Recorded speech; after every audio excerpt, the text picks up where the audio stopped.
Сәлем достар, каналыма қош келдіңіздер. Бүгін сізге аяқ киімнің размерін айтып өтемін. Соңына дейін қарап, лайк басып, достарыңызбен бөлісіп отырыңыздар. Мысалға, осы аяқ киім ішіне кіріп, соңына дейін түссеңіздер, мұның барлық түрлері, түстері көрсетілген. Және осы жерде размер қанша киетініңіз. Мысалға, аяқ киімді алар алдында обязательно өлшеңіздер. Мысалға, мен 37 размер киемін. Менің размерім сонда 235 сантиметр болып тұр. Оплата жасайтын бөліміне кіріп, осы жерден цветін таңдап, мысалға от белгісі қойылған, таңдайық 37 размер. И оплата жасап ала бересіздер. Енді келесі балалар аяқ киімін айтып өтемін.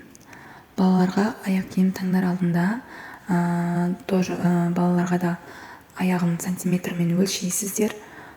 Осы жерде астына түссеңіздер, мұны размерлері мұны жазылған.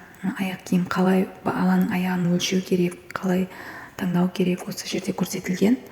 Мысалға 11,5 ол ішкі бөлімі, яғни аяқтың полный сантиметр, ал 15 размері болып есептелінеді. Сол сияқты 12,5 ол 17, 13,5 19 размер болып есептеледі.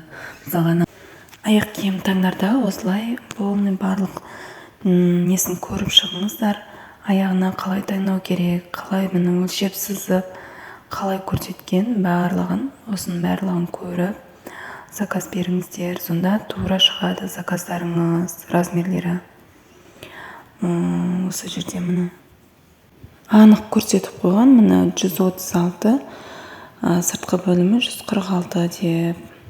Аяқ киім таңдағанда балаларға мұны түзу болу үшін осындай артында несі барын алу керек екен. Осындай качественный аяқ киім алған жақсы балаларға. Аяқтарын қисық баспайды, түзу басып жүретін болады. Осы берген ақпаратым пайдалы болса, каналыма жазылып, лайк басып, қолдап отырыңыздар.